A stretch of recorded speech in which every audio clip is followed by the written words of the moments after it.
Hello, and welcome to the BioSyent Inc. Q2 and first half 2025 results presentation. My name is Rene Goram, and I'm the President and CEO of the company. Before I dive into the presentation, I just want to draw your attention to our forward-looking statements disclaimer, and I'm likely to make some during this presentation. So this presentation is being recorded in the second half of August. I wanted to welcome you if you're a first-timer to this presentation. We do this on a quarterly basis. You'll find the link in our press release if that's not how you got here in the first place. And also, we often put out a commentary if there's a significant event in the company. We also do a similar thing. We'll typically link it in a press release if it so is required. If you are a shareholder or a frequent viewer, welcome back.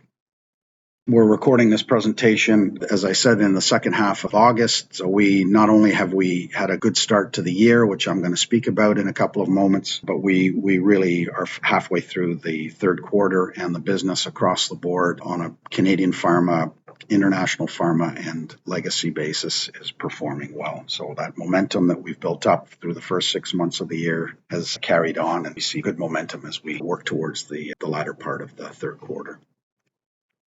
So let's dive into revenue for the quarter. On a total company basis, revenue was just over $10 million, representing 14% growth to the year ago. Overall, Canadian pharma had a record quarter. Our EBITDA was just under $2.8 million, a 35% growth to the year ago, and on a NIAT basis, once again, also strong, over $2 million at 28% growth to the year ago. Of note here are the margins that we're earning on EBITDA and NIAT. You see 27% EBITDA margin and 20% NIAT margin. On a quarter, compares favorably if you trail back to the two previous years. These are actual quarter performance, so about $8 million in Q2 of 23, about $9 million Q2 of 24, and just over $10 million this year. If we then look at a 6-month basis, you see that growth trend looks even sharper if you trail back the last couple of years. So on a 6-month basis, sales up 27% to the year ago, just over $21 million. And that was driven by growth right across the board from Canadian pharmaceutical, international pharma, and our legacy business. You see strong EBITDA performance, up 40% to the year ago, just under $6 million. And our NIAT performance also strong at 30% over the year ago at just over $4.3 million. EBITDA and NIAT margins strong at 28% and 21% respectively. And looking back at the growth over the last couple of years, you see strong performance both on revenue and profit.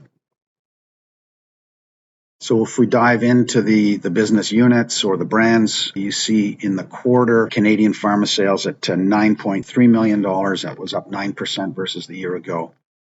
And I won't go line by line, but you'll see a couple of notable things. Strong performance by FeraMAX and Tibella, and not such good results with a couple of the other products. Worth just calling out, Combogesic has kind of been lagging our expectations now for some period of time. And Inofolic is an interesting one, and we experience this with launch products. That product is still kind of considered a launch product in our portfolio.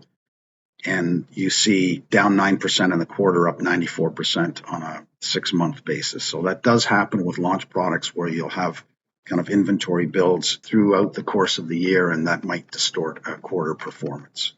RepaGyn down 13% in the quarter, but more or less flat for the year, which is below our expectation, but kind of in line. It's not a key promoted product for us. We do put our promotional effort against FeraMAX and Tibella. Gelclair, we have experienced some headwinds on that product, both on a quarter and a YTD basis. We are just launching 4 experience trials at cancer centers in BC, Ontario, Quebec, and Nova Scotia. And we're going to springboard off those real-world experience trials to determine what our promotional effort should be on this product. So we've pulled back somewhat on our promotional effort until those experience trials have been completed. So you'll see middling performance on the Gelclair product as we go forward through the balance of the year. You see both the international and legacy business performing well, both on a quarter and YTD 6-month basis. So how does this then flow through to an earnings per share? What you see here is a chart showing trailing 12 months ending June 30th. If you go to the far right-hand side, that is the Q2 of 2025. Trailing 12 months earned 72 cents in that period of time, 18 cents in the quarter. If you compare that back to the year ago, trailing 12 months of 60 cents, and then even go back further to the trailing 12 months ending in 2023, June 30th, you see very strong performance on the business. And that is, coming from both revenue growth and our share buyback activity. So very active in 23, 24, somewhat active in the beginning of this year, less active second quarter with NCIB, but that certainly has also contributed to EPS performance. Of note, the second quarter this year represented our 60th consecutive profitable quarter. We came profitable for the first time back in Q2 of 2010. A few things I'd like to touch on in terms of highlights on a YTD basis. We announced last September that we had acquired the Tibelia Global business. It's a hormone replacement therapy product that we also commercialize in Canada. With that, we acquired a number of customers around the world. We started shipping that product in the first quarter, which we've already reported to you. We did kind of restocking and further shipments to both customers that we'd shipped to in the first quarter and additional customers. So year to date, we've generated $1.3 million of incremental revenue coming from the Tibelia Global business. And you'll now see that featuring essentially on a quarterly basis. There'll be some regular cadence to that business. We're also finding the FeraMAX international business with greater frequency as well. So we're kind of moving away from having to talk about an odd order pattern and shipping pattern with our international pharmaceutical business. We announced as well a dividend to be paid in September of 5 cents. This represents an 11% increase over the 2024 dividend payment. So we've now paid dividends in March, June, and have announced the September dividend. So overall, 11% up from the 2024 period, and that will continue to be a regular feature of our returning capital to shareholders. We've spoken for some period of time about the strong performance of FeraMAX in the Canadian market. It is trusted by doctors and pharmacists, and in fact by hundreds of thousands of patients, a majority of whom are women, because the women are the main consumers of iron supplements in Canada. So we're the number one recommended amongst the healthcare professionals. That brand continues to perform well in the market. I already touched on NCIB activity, down somewhat when you compare to previous years, but on a YTD basis, we've bought back 19,500 shares. I want to touch on trade and tariffs. I know that it's a hot topic really on both sides of the border in the United States and in Canada. I do get asked this from time to time. We've been reporting now since the first quarter. In Canada, there still, remains a fair degree of uncertainty in terms of how proposed tariffs or what the arrangements will be between Canada and the United States. There is a trade agreement in effect. To date, we have had essentially no impact directly from any tariffs or tariff talk. We do not do much business into the United States. We've got a very small amount of legacy sales into the United States, and our inventory was already positioned. And in fact, we do have a free trade agreement in effect. So we don't expect any impact on our business this year. We're obviously now thinking about 2026, 2027. We also do not know what the outcome will be of discussions and or negotiations that are occurring between Canada and the U.S. Historically, pharmaceutical products have traveled the world, not just between Canada and the United States, but have traveled the world tariff-free. There is some discussion about perhaps that changing. We do not sell pharmaceutical products into the United States, and so I would say any impact on us from tariffs will be counter-tariff, and that'll be self-inflicted by the Canadian government, and we just don't know what that will look like, and it will play out over time. The other thing that we keep our eye on is what impact will tariffs and tariff talk have on Canadian consumers and the Canadian economy. And, I'm not going to go into a big discussion about performance of the Canadian economy. What I will say is that we have not seen any impact on our business and our brands in a material way on our business. Negative, positive. It's been kind of business as usual for us. We do promote premium priced products, and a lot of our business is done to cash paying consumers. So that's something we keep our eye on, but as yet, no impact, and we don't expect it through the balance of this year. I've already talked about FairMax and its strong performance. It's now 10 years in a row the most recommended amongst pharmacists and physicians, and we are leveraging off of that performance and that trust that we've built in the Canadian market. We've been executing a FairMax life cycle strategy now for quite a number of years. We've reformulated the compound. We've reintroduced products with the new compound. We've launched new products. The FairMax 45 is a new product launched just over 2 years ago.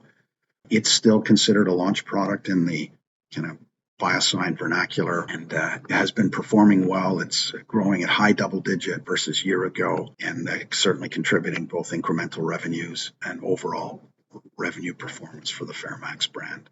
We are preparing a new FairMax product to be introduced into the market in 2026, and that will represent an opportunity for kind of a new use case for oral iron supplementation, and we expect will further augment the sales of FairMax in Canada, and in fact maybe a new use case and new consumers into the category overall across Canada.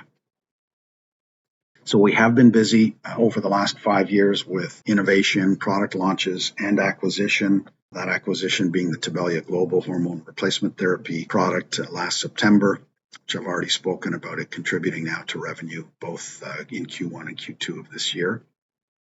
So as we kind of move off of that innovation and launch activity, what impact has that had on our business? And you can see that made reference to us becoming profitable in 2010. And you can see our portfolio has grown significantly. The products, brand tags that you see on the left-hand side above 2010 are the products we had in market in 2010. And on the right-hand side is what's in market today. This chart just shows you ending 2024. We've essentially gone from about $1.5 million in sales to 35 million plus, so a 21 times growth in revenue, and our netting going up 140 times over that period of time. So we're working hard to diversify our portfolio and introducing innovative products into the Canadian market, but keeping an eye on making sure that we're managing a profitable business. So that eye on quality also translates into keeping an eye on return on equity. This chart shows you in the blue bars our cash position ending June 30th. You can see this year we're at just under $27 million. So in a range, a pretty tight range by design over the last several years. We manage that in a combination with NCIB activity, buying back shares and our dividends. In the trailing 12 months ending June 30th of 25, our cash from operations was $12 million. Of that, we've bought back $4 million worth of shares in those 12 months ending June 30th, and we've returned $2.2 million in the form of dividends to shareholders. So net, that works out to a 23% return on equity. So strong performance, focused on quality, and working hard to grow the business and grow our diversity of our portfolio. Brings me to some comments about what our intentions are with respect to our strong balance sheet. I do get asked that question from time to time. And the easy answer is the first dollar that we're generating goes to revenue growth. So as in we continue to invest in revenue growth and diversifying our portfolio. I think we've demonstrated that now over a number of years that we continue to grow the top line, deliver bottom line results, and diversify our portfolio. We are a capital light, cash generating business, and even with 7 new product launches in the last 5 years and the acquisition of Tibelia Global, we are in a strong position with respect to our balance sheet. So we've bought back almost $23 million worth of shares starting in the fourth quarter of 2018, a total of 3.1 million shares repurchased. And we initiated a dividend program in the fourth quarter of 2022 and returned $6.2 million to shareholders over that period of time. So we're now, creeping up on $29 million returned to shareholders, but with a strong business, with a growing top line, a growing bottom line, and an eye on continuing to move forward with new products and new innovations in the marketplace. I'd like to kind of work towards wrapping up the presentation today with a look at essentially our cap table. The reason I land on this, if you're new to the story, we have discontinued or paused use of share options as equity, a form of equity compensation in our business. We did that about 5.5 years ago. I think the last option issued was in March of 2020. And we've replaced that with a restricted share unit program where we issue restricted share units and then we go into the open market using our strong balance sheet and we buy shares and hold those shares in trust. So you'll see here RSU shares held in trust, just over 214,000 shares, and RSUs outstanding of just under 210,000. So those two match up fairly tightly, and that's how we kind of maintain a tight cap table without being dilutive. And some people call that shareholder friendly. I call it just kind of good common sense management. And we are shareholders, directors and management of BioSyent are significant shareholders of the company. And so we're really focused on running a strong, profitable, growing business and delivering value on a per share basis over time. Thank you for your continued interest and support, and look forward to reporting the balance of 2025 to you as the year progresses. Thank you.